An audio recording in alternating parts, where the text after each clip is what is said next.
Hello everyone, welcome back. तो एक नई क्लास में आपका स्वागत है। और आज हम लोग थर्मोडायनेमिक्स में आगे बढ़ेंगे। लास्ट क्लास में मैंने आपको काम दिया था कि एडियाबैटिक प्रोसेस का मैंने इक्वेशन निकाल दिया था कि किस तरह से एडियाबैटिक प्रोसेस में प्रेशर और वॉल्यूम एक साथ में वेरी करते हैं। और मैंने आपसे बोला था यहाँ से वर्क डन का फॉर्मूला आपको कैलकुलेट करना है। मैंने जिस रिजल्ट पर मैं आया था वो कुछ इस तरह से था कि P V raise to power gamma है ना इज इक्वल टू कॉन्स्टेंट आया था हमारे पास, इस तरह से आया था। ओके, मैंने कहा था वर्क डन निकालना। अच्छा, यहाँ से कुछ चीज़ें और भी निकाली जा सकती हैं। क्या क्या निकाला जा सकता है भाई? हमारे पास आइडियल गैस इक्वेशन क्या होता है? P V is equal to R T for 1 mole gas.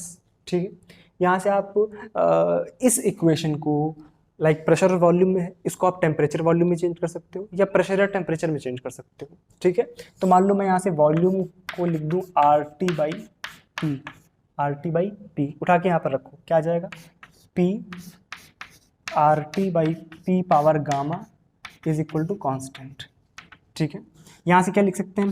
P, ये पी पावर गामा है, ऊपर आएगा -1 माइनस गामा हो जाएगा, तो 1 minus gamma into T raise to power gamma, R power gamma उधर कॉन्स्टेंट भेज देंगे, कॉन्स्टेंट हो जाएगा। क्या आ जाएगा? P power 1 minus gamma into T raise to power gamma is equal to constant.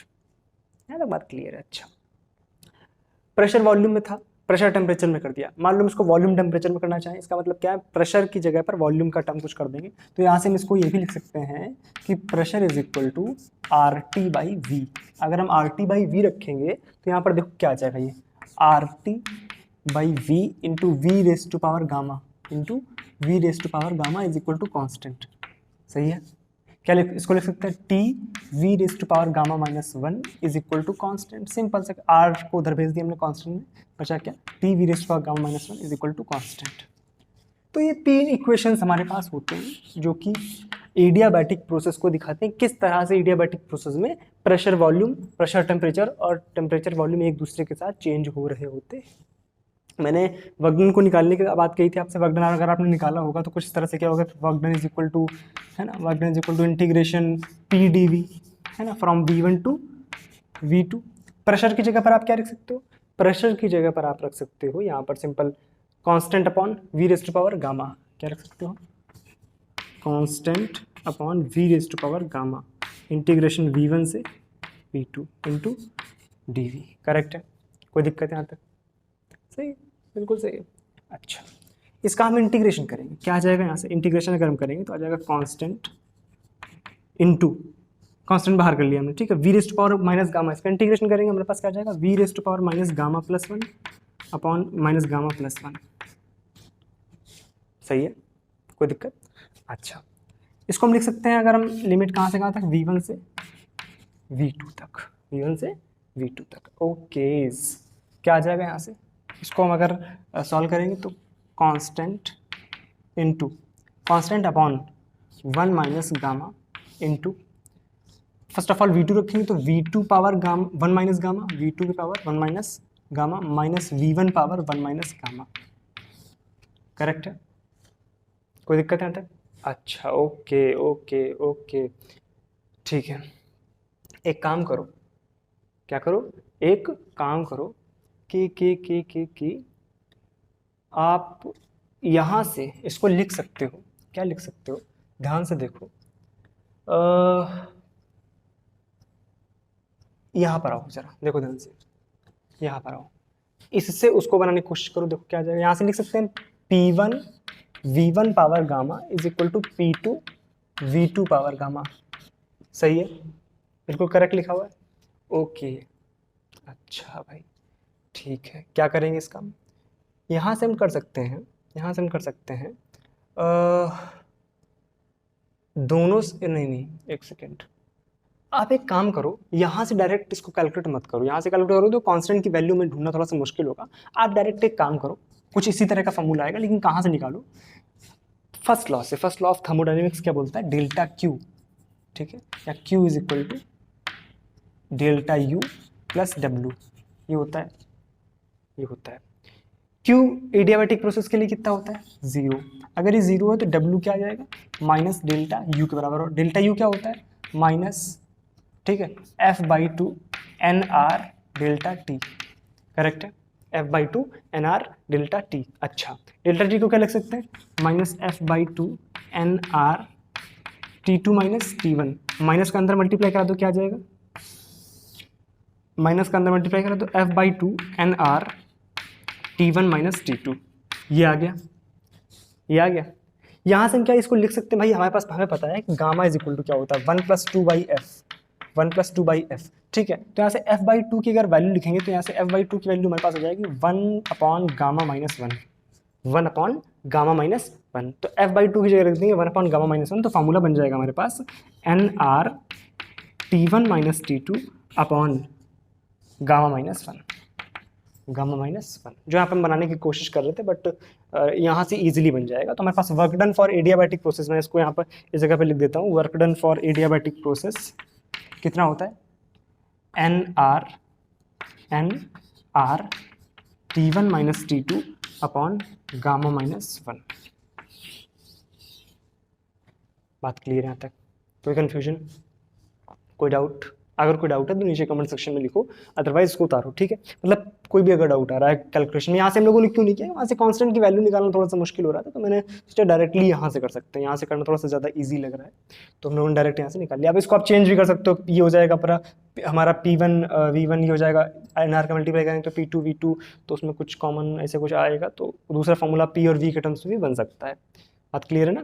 अच्छा, उतारो इसको। अब मान लो आपसे बोल दिया गया इस तरह से कि सवाल बन सकते हैं इन्हीं प्रोसेसेस पे डिपेंडेंट, या इसी जो वर्क हम लोगों ने निकाले कि एडियाबैटिक के लिए क्या आया, हम लोगों ने आइसोथर्मल के लिए लास्ट क्लास में कैलकुलेट किया था, हमने आइसोबैरिक के लिए कैलकुलेट किया था, हमने आइसोकोरिक के लिए कैलकुलेट किया था। तो इन चीज़ों के लिए वर्क डन और उनके ग्राफ्स, मतलब उन पर कुछ कुछ सवाल बनते हैं, अच्छे सवाल बनते हैं। किस तरह से करते हैं, थोड़ा सा पहले उसकी टर्मिनोलॉजी को समझने की कोशिश करते हैं। जैसे हम लोगों ने क्या किया, हम लोगों ने देखा कि एक नॉर्मल कोई भी जैसे प्रोसेस है, ठीक है, मान लो हमारे पास एक आइसोथर्मल प्रोसेस है, ठीक है, या हमारे पास 4 तरह के प्रोसेस हम लोगों ने देखे। पहला देखा हमने आइसोकोरिक प्रोसेस, आइसोकोरिक प्रोसेस, फिर हम लोगों ने देखा आइसोबैरिक प्रोसेस, आइसोबैरिक प्रोसेस, ठीक है। इनके लिए ग्राफ्स देखते हैं किस तरह के बनेंगे। अगर हमारे पास एक ग्राफ दिया है तो हम देख पाएंगे किस तरह से, इस ग्राफ से हम समझ पाएंगे प्रोसेस किस तरह का। तो अगर आइसोकोरिक प्रोसेस का मतलब क्या है कि वहां पर वॉल्यूम जो है वो कांस्टेंट है, वो कांस्टेंट, तो बिल्कुल सिंपल से इसका ग्राफ बन जाएगा हमारे पास। पीवी ग्राफ की अगर हम बात करें तो वॉल्यूम कांस्टेंट के लिए पीवी जो ग्राफ बनेगा, वॉल्यूम कांस्टेंट, इसका मतलब इस तरह का कुछ कर पाएगा, ठीक है। ये वॉल्यूम कांस्टेंट सिंपल दिखा रहा है। आइसोबैरिक प्रोसेस, आइसोबैरिक प्रोसेस का मतलब, आइसोबैरिक प्रोसेस का मतलब प्रेशर कांस्टेंट है, ठीक है। तो अगर ये पीवी कर्व है तो प्रेशर कांस्टेंट का मतलब क्या हो गया यहाँ पर हमारे पास, सॉरी उल्टा बना दिया मैंने, वॉल्यूम कांस्टेंट। तो मान लो ये कोई वॉल्यूम था तो ये वॉल्यूम कांस्टेंट ये चलता रहेगा, ठीक है ना। आई एम सॉरी, इस तरह से, ठीक है। कोई भी V0 वॉल्यूम या V' वॉल्यूम कुछ भी है। प्रेशर कांस्टेंट में क्या होगा, प्रेशर कांस्टेंट मतलब प्रेशर की कॉन्टिन्यूस वैल्यू चलिएगी, मान लो P0 कुछ वैल्यू है प्रेशर की, इस तरह से हमारे पास ग्राफ बन जाएगा। मान लो हमसे बोल दिया गया बताओ आइसोथर्मल ग्राफ कैसे बनेगा, आइसोथर्मल कर्व का ग्राफ कैसे बनेगा। आइसोथर्मल, देखो जरा, आइसोथर्मल, आइसोथर्मल में क्या होता है, टेम्परेचर कांस्टेंट होता है। अगर टेम्परेचर कांस्टेंट होता है तो भाई PV इज इक्वल टू क्या होता है, RT, और टेम्परेचर कांस्टेंट है तो P is directly proportional to 1/V। मतलब जो ग्राफ बनेगा वो कुछ रेक्टेंगुलर हाइपरबोला टाइप का बनेगा, PV, ठीक है, कुछ इस तरह का ग्राफ बनेगा। ये हो गया हमारे पास P is directly proportional to V, या टेम्परेचर कांस्टेंट का ग्राफ। इसको हम लोग आइसोथर्म भी बोलते हैं, क्या बोलते हैं, आइसोथर्म, आइसोथर्म। आइसोथर्म का मतलब एक वो ग्राफ, एक वो कर्व जिसके लिए टेम्परेचर कांस्टेंट है। बिल्कुल सिंपल सी बात, तुम्हारा एक रेक्टेंगुलर हाइपरबोला बन जाएगा। अच्छा, मान लो हमसे बोल दिया गया बताओ एडियाबैटिक कर्व, एडियाबैटिक कर्व के लिए ग्राफ का कैसा बनेगा, तो इधर बना देता हूँ यहीं पे, एडियाबैटिक, एडियाबैटिक। एडियाबैटिक में क्या होता है, एडियाबैटिक के लिए जो इक्वेशन आती है उसमें जो फर्स्ट ऑफ ऑल कंडीशन क्या होती है कि उसमें कोई भी हीट ट्रांसफर नहीं होता है, और जो इक्वेशन आती है वो कुछ इस तरह की आती है कि PV power gamma is equal to constant. अच्छा, यानी P is equal to some constant upon V raised to power gamma. मतलब क्या है, आज समझो कि इसमें क्या था, P is equal to some constant upon V था, इसमें V जो है भाई गामा की वैल्यू क्या हो सकती है, भाई गामा की वैल्यूज क्या होती है, ध्यान से देखो, गामा की वैल्यूज फॉर मोनोएटॉमिक होती है 1.67 है ना, फॉर डाइएटॉमिक 1.4, फॉर ट्राइएटॉमिक 1.34 है ना। यानी जो भी गामा की वैल्यू होती है 1 से बड़ी होती है। यानी अगर ये गामा की वैल्यू 1 से बड़ी है, अगर गामा की वैल्यू 1 से बड़ी है तो ये v रेस्ट मतलब इससे तो कुछ बड़ा आएगा। यहाँ पर जो v है, यहाँ पे v की पावर 1 है और यहाँ पे v की पावर 1 से ज़्यादा है। यानी v जो है वो ज़्यादा तेजी मतलब सॉरी हाँ v जो है यहाँ पर तेजी से भाई नीचे जब आएगा तो ये बड़ा नंबर आएगा। It will be greater than v, है ना। अगर it will be greater than v तो डिनोमिनेटर में अगर हमारा बड़ा नंबर आ रहा है, इसका मतलब क्या है, p जो है वो बहुत तेजी से घट रहा है। इसमें क्या था, p आराम से घट रहा है, बट इसमें क्या होगा, p बहुत तेजी से घटेगा। यानी ग्राफ जो हमारे पास आएगा वो कुछ इस तरह का आएगा। मतलब इसमें क्या था, देखो ध्यान से, थोड़ा धीरे धीरे घट रहा था, उसमें क्या है, तेज घटेगा। इसको बोलते हैं एडियाबैट, मतलब कर्व का नाम है एडियाबैट, ठीक है। पी वी, ये क्या हमारे पास एडियाबैट, एडियाबैट या एडियाबैटिक कर्व, ठीक है, एडियाबैटिक कर्व। तो अगर इन दोनों कर्व्स को हम एक ही ग्राफ में बनाए तो कुछ इस तरह से दिखेंगे। ये हमारा कुछ इस तरह से आ रहा है, ठीक है। लेकिन जो हमारे पास आइसोथर्मल था, आइसोथर्मल कर्व था वो इस तरह से, आइसोथर्म था इस तरह से था, तो यहाँ पर हम आइसोथर्म बनाना चाहे तो कुछ इस तरह से होगा, वो धीरे घट रहा है। लेकिन ये जो है वो तेजी से घट रहा है, बस सिंपल से इसका मतलब ये होता है। बात क्लियर है। ग्राफ्स अगर हमें दिए होंगे तो हम देख के पहचान जाएंगे, अगर इस तरह का तो ये वाला जो कम, जो धीरे धीरे घट रहा है वो आइसोथर्म, जो तेजी से घट रहा है वो एडियाबैट, एडियाबैट। बात क्लियर है, कोई कंफ्यूजन, पक्का ना, बात समझ आ गई है, कोई डाउट है तो बता देना, ओके। अच्छा देखो अब इसी पे सवाल बनते हैं, किस तरह के सवाल बनते हैं, इसी पे किस तरह के सवाल बनते हैं, देखो ध्यान से। मान लो हमसे बोल दिया क्या, मान लो बोला गया हमसे कि एक मोनोएटॉमिक गैस है, एक मोनो एटॉमिक गैस है, ठीक है, एक मोनोएटॉमिक गैस है जिसका प्रेशर वॉल्यूम टेम्परेचर डिफाइंड है, ठीक है। मान लो P0, V0 और T0 इस तरह से डिफाइंड है, ठीक है। और हम करते क्या हैं कि इसके वॉल्यूम को डबल करते हैं। हम क्या करते हैं, इसके वॉल्यूम को डबल करते हैं, वॉल्यूम को 2V0 कर देते हैं, वॉल्यूम को 2V0 करते हैं। अब यहाँ पे 3 प्रोसेस आपसे बोले गए, 3 तरह से हम लोग वॉल्यूम को डबल करते हैं। पहला प्रोसेस जो था वो था हमारे पास कि हम लोगों ने वॉल्यूम डबल तो किया, हम लोगों ने वॉल्यूम डबल तो किया लेकिन प्रेशर को कांस्टेंट रखा। यानी पहला प्रोसेस क्या हो गया हमारे पास, आइसोबारिक प्रोसेस। आइसोबारिक प्रोसेस से हमने वॉल्यूम को डबल किया। दूसरे कौन से प्रोसेस है, मान लो हमने आइसोथर्मल से, आइसोथर्मल यानी टेम्परेचर कांस्टेंट, हमने टेम्परेचर कांस्टेंट रखते हुए वॉल्यूम को डबल किया, या आइसोथर्मल प्रोसेस से उसको डबल किया, ठीक है। तीसरे जो प्रोसेस हम लोगों ने देखा, हम लोगों ने एडियाबैटिक,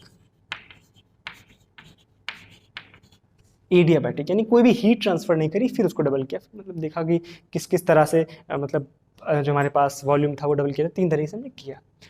तो बोला गया कि बताओ इन तीनों प्रोसेसेस में सबसे ज्यादा वर्क हमें किस में करना पड़ेगा, work done in each process, सबसे ज्यादा वर्क हमें किस प्रोसेस में करना पड़ेगा। आपके पास 2 मिनट का समय है, आप वीडियो को पॉज करो और 2 मिनट के अंदर इस सवाल को ट्राई करो और बताओ मुझे कि सबसे ज्यादा, मान लो इसमें किया गया वर्क डन W1 है, इसमें किया गया वर्क डन W2 है और इसमें किया गया वर्क डन W3 है। तो बताओ इनका ऑर्डर क्या होगा, सबसे ज्यादा कौन सा होगा, उससे कम कौन सा होगा, सबसे कम कौन सा होगा, ये आपको करना है। चलो कोशिश करो, कर लिया क्या, अब इधर आओ, देखो ध्यान से। हमारे पास पी वी, ठीक है। मान लो ये था वॉल्यूम V0 और ये था वॉल्यूम 2V0, ठीक। यहाँ से कोई यहाँ पे प्रेशर जो था वो था हमारे पास, यहाँ से वॉल्यूम जो है ये प्रेशर है P0, ठीक है, यहाँ पर था, उसका टेम्परेचर यहाँ पर T0 था। फर्स्ट ऑफ ऑल हमने आइसोबारिक प्रोसेस, आइसोबारिक प्रोसेस का मतलब प्रेशर कांस्टेंट रखा और 2V0 वॉल्यूम तक ले गए, ठीक है, 2V0 वॉल्यूम तक ले गए, ठीक है, सही है, ठीक है, मान लो बराबर ही है, ठीक है। तो ये हम लोगों ने पहला प्रोसेस किया, यहाँ 2V0 वॉल्यूम तक आ गया। मतलब यहाँ पे कुछ वर्क डन हुआ W1, ठीक है। दूसरा हमने क्या किया, टेम्परेचर को कांस्टेंट रखा, फिर वर्क किया, फिर उसको W2 तक ले गए, मतलब सॉरी यहाँ 2V0 तक ले गए। तो आइसोथर्मल कैसा आता है, कुछ इस तरह का, पता है, धीरे धीरे धीरे धीरे घटता है। इसके लिए जो वर्क डन हो गया दैट इज W2।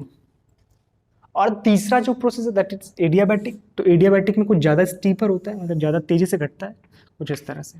बात समझ आ रही है, कोई दिक्कत है यहाँ तक? आप सबसे ज़्यादा वर्क डन किस में करना पड़ा? मैंने आपको बताया कि वर्क डन क्या होता है। Work done is nothing but area under PV curve. ये क्या है, एरिया ही तो है। तो जिसका एरिया ज़्यादा होगा उसके लिए वर्क भी ज़्यादा होगा। अब ध्यान देखो, W1 के लिए एरिया कितना है, ये पूरा एरिया W1 के लिए सबसे ज़्यादा एरिया।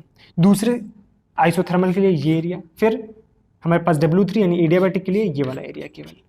बात समझ आ रही है? तो सबसे ज़्यादा वर्क किस में करना पड़ेगा, W1 में। यानी जब हम लोग आइसोबैरिक उसको, मतलब आइसोबैरिकली उसको हम V से V0, मतलब V0 से 2V0 तक ले जाएंगे, यानी सबसे ज़्यादा क्या होगा, W1, फिर उससे छोटा क्या होगा, W2, फिर उससे छोटा क्या होगा, W3। This is the order, this is the order. कोई कंफ्यूजन? यहाँ पे मोनोटॉमिक का क्या रोल था, कोई रोल नहीं था, सिर्फ कंफ्यूज करने के लिए दिया गया था। बात क्लियर है? मतलब किस तरह से हम सवाल को अप्रोच करते हैं, ज़रूरी नहीं कि हर इन्फॉर्मेशन का कुछ ना कुछ यूज़ हो। कभी कभी कुछ इन्फॉर्मेशन जो है आपको पागल बनाने के लिए भी यूज़ करी जा सकती है, ठीक है, और आप लोग बन भी जाते हो बहुत जल्दी। समझ गए ना? This is the process. अब यही पर इसी टाइप के सवाल में मैं आपसे एक चीज़ और पूछ सकता था। क्या पूछ सकता था? मान लो मैंने आपसे बोल दिया कि बताओ, थोड़ा सा टफ सवाल, कि बताओ एडियाबैटिक प्रोसेस है, ठीक है, और एडियाबैटिक प्रोसेस के दौरान हम लोग 3 गैसेस को V0 से 2V0 तक ले जाते हैं। पहली जो गैस है वो मोनोटॉमिक है, दूसरी जो गैस है वो डाइएटॉमिक है, और तीसरी जो गैस है वो ट्राइएटॉमिक है। ओके, अब बताओ कि उनमें वर्क का क्या जो ऑर्डर होगा, वो मतलब सबसे ज़्यादा किस में होगा, फिर उससे कम किस में होगा, फिर सबसे कम किस में होगा। तो ये आप ट्राई करो, ठीक है। एक सवाल मैंने कराया, एक सवाल आप खुद से ट्राई करो कि हमारे पास क्या है। अगला सवाल जो आपके लिए है दैट इज कि हमारे पास 3 तरह की गैसेस थी, मोनो, डाई और ट्राइएटॉमिक, ठीक है, और तीनों को एडियाबैटिक प्रोसेस से V0 से 2V0 ले जाया गया। बताओ इसमें अगर वर्क डन W1 है, इसमें वर्क डन W2 है, इसमें वर्क डन W3 है, तो बताओ किसमें सबसे ज़्यादा वर्क डन करना पड़ेगा। सिंपल से आपको पता है वर्क डन का फॉर्मूला क्या होता है, अगर आपने वो ध्यान से याद समझा हुआ है तो बस सवाल चुटकी बजाते ही सवाल हो जाएगा, ठीक है। बात समझ आ रही है? बात खल्लास। कोई दिक्कत है? यहाँ पे शायद ग्राफ का यूज़ आपको नहीं करना पड़ेगा, डायरेक्टली फॉर्मूले से ही हो जाएगा, ग्राफ तक आपको जाना ही नहीं पड़ेगा, ठीक है ना? सही है, उतारो फिर। तो आई होप यहाँ तक की बातें क्लियर हो गई। अब अगली बात हम लोग करते हैं हीट कैपेसिटीज़ पे। मतलब मैंने आपको स्टार्टिंग में जब मैंने KTG पढ़ा था, काइनेटिक थ्योरी पढ़ा रहा था, तो वहाँ पे मैंने CP - CV = R को इंट्रोड्यूस किया था। मैंने कहा था इसका डेरिवेशन अपन बाद में करेंगे, कहाँ से आता है ये, ठीक है। तो वो चीज़ अब आ चुकी कि इसमें हमें फर्स्ट लॉ ऑफ थर्मोडायनेमिक्स का यूज़ करना होता है। तो हीट कैपेसिटीज़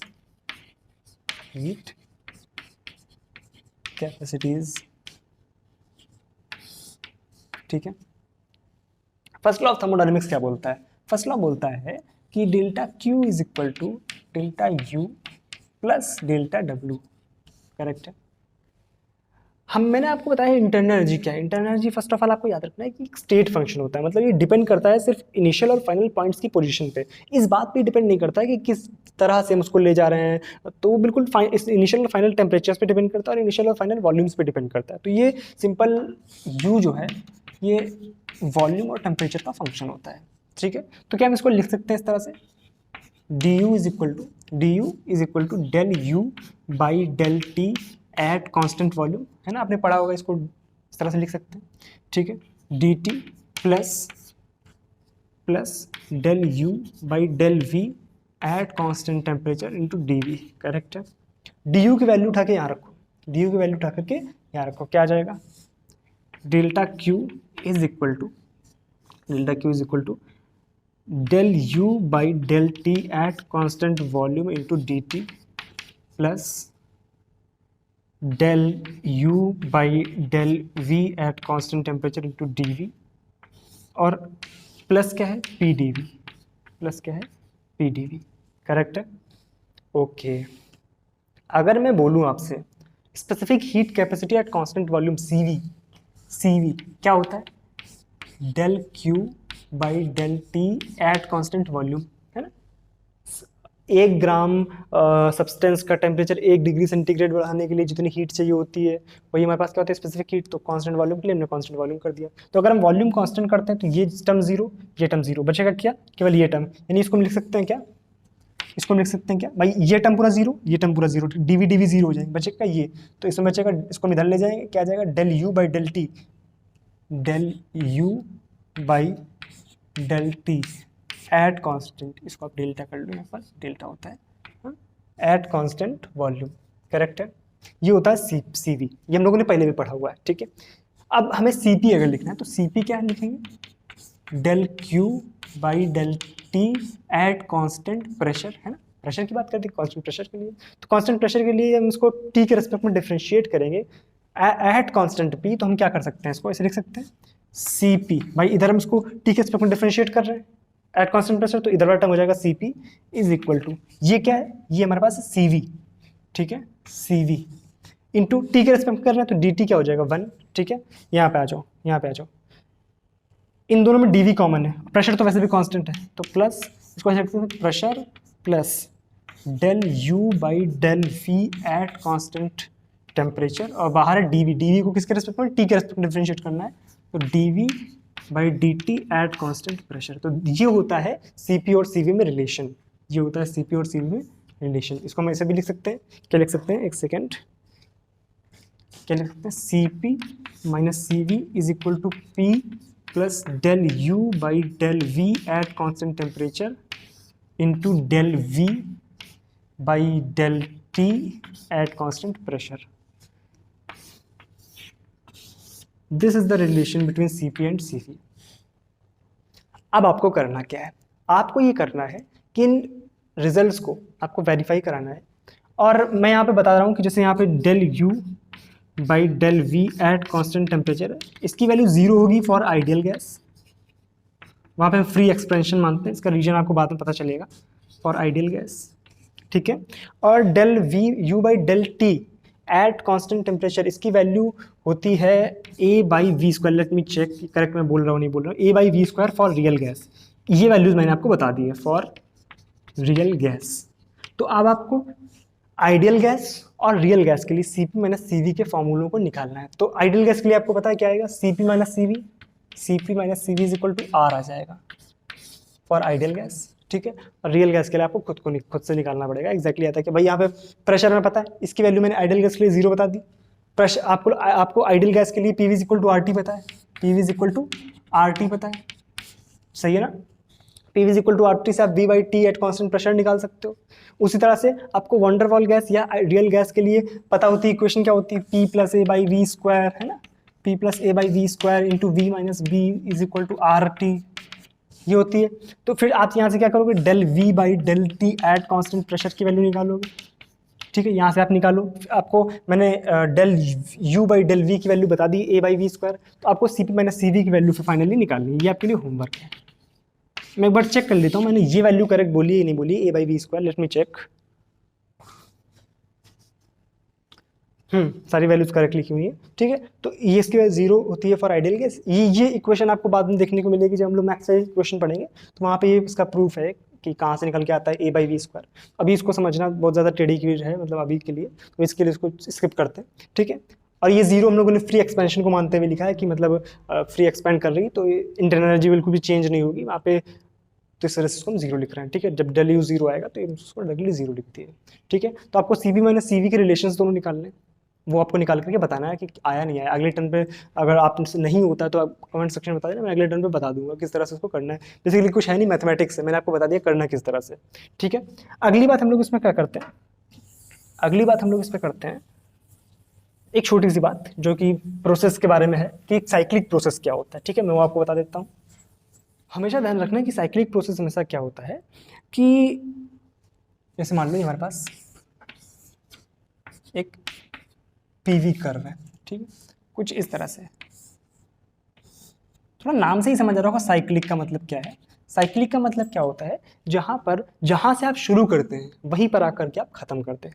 यहाँ से आप चलना शुरू करें, मान लो ए बी सी डी, पहले आप ए से बी गए, बी से सी गए, सी से डी गए, फिर डी से वापस ए पर आ गए, आप वापस उसी पोजीशन पर आ सकते हो, उसको बोलते हैं साइक्लिक प्रोसेस। क्या बोलते हैं? Cyclic process. तो साइक्लिक प्रोसेस का मतलब क्या हो गया, अगर आप जहाँ से शुरू की थी वहीं पे खत्म कर दिए, इसका मतलब आपकी जो इनिशियल और फाइनल पोजीशन है वो सेम है। इसका मतलब आपकी जो इंटरनल एनर्जी में चेंज आएगा वो जीरो आएगा। नहीं, साइक्लिक प्रोसेस के लिए डेल्टा यू कितना आ जाएगा? जीरो। अगर डेल्टा यू जीरो आ जाएगा तो हम क्या लिख सकते हैं? Delta Q is equal to delta W. Delta Q is equal to delta W. ये होती है साइक्लिक प्रोसेस की कंडीशन। ये होती है साइक्लिक प्रोसेस की कंडीशन। एक चीज़ आपको याद रखना है कि जब भी मान लो आपसे बोल दिया जाए कि यू है, ठीक है, तो कभी कभी न्यूमेरिकल्स में जरूरत पड़ता है, इसमें मैं बता रहा हूँ कि डेल्टा यू की वैल्यू आपको पॉजिटिव लेनी है जब भी क्लॉक वाइज साइकिल हो, फॉर क्लॉक वाइज साइकिल, ठीक है, और नेगेटिव लेनी है for anti clock wise cycle, for anti clock wise cycle. बात समझ आ रही? ये चीज़ आपको याद रखनी है कि जब भी इस तरह कंडीशन हो तो आपको ये याद रखना है कि इस तरह से कैसे क्या हो रहा है, ठीक है। तो बस ये साइक्लिक प्रोसेस की बात होती है। लगभग फर्स्ट लॉ ऑफ थर्मोडायनेमिक्स में हम लोगों ने सारी चीज़ें कवर कर ली हैं। अब अगला हमारा क्या टॉपिक है? अगला टॉपिक हमारा सेकंड लॉ ऑफ थर्मोडायनेमिक्स। और मतलब फर्स्ट ऑफ ऑल हम लोग इंट्रोड्यूस करेंगे हीट इंजन को, ठीक है, फिर उसके बाद रेफ्रिजरेटर को, इसी में कार्नोट साइकिल आएगा बीच में, फिर उसके बाद हम लोग देखेंगे किस तरह से हम लोग स्टेटमेंट लिखते हैं, कैल्विन प्लैंक स्टेटमेंट और क्लॉसियस स्टेटमेंट, क्या इनमें समानता होती है, ठीक है। तो वो अब हमारा है अगला टॉपिक कि किस तरह से सेकेंड लॉ ऑफ थर्मोडायनेमिक्स आया और क्या क्या उसकी मतलब उसमें बातें कही गई, किस तरह से मतलब समझते हैं, अगली क्लास में देखेंगे। आज की क्लास में इतना ही रखते हैं। अगर कोई डाउट है तो नीचे कमेंट सेक्शन आपके लिए ही होता है, जो भी डाउट आता है नीचे कमेंट सेक्शन में लिख सकते हो। और अगर कुछ और बात करनी हो तो नीचे लिंक दिया हुआ डिस्क्रिप्शन में आपको टेलीग्राम ग्रुप का, वहाँ पर आकर के आप मेरे से बात कर सकते हो। डिस्क्रिप्शन में एक टेलीग्राम चैनल का लिंक दिया हुआ है, वहाँ पे आपको नोट्स मिल जाते हैं, ठीक है। अभी तक मैंने काइनेटिक थ्योरी ऑफ गैसेस जो चैप्टर कंप्लीट किया उसके वहाँ पे नोट्स अपलोड कर दिए। थर्मोडायनेमिक्स अभी कंप्लीट नहीं हुआ है, लास्ट स्टेज जब थर्मोडायनेमिक्स की आएगी तो वहाँ पे मैं थर्मोडायनेमिक्स के नोट्स भी अपलोड कर दूंगा, ठीक है। उसमें लास्ट में कुछ एक्सरसाइजेस दी होती हैं वो आपको करनी होती है, ठीक है। तो चलो मिलते हैं अगली क्लास में, तब तक के लिए अपना ख्याल रखो, अच्छे से पढ़ाई करो, ठीक है। Bye bye.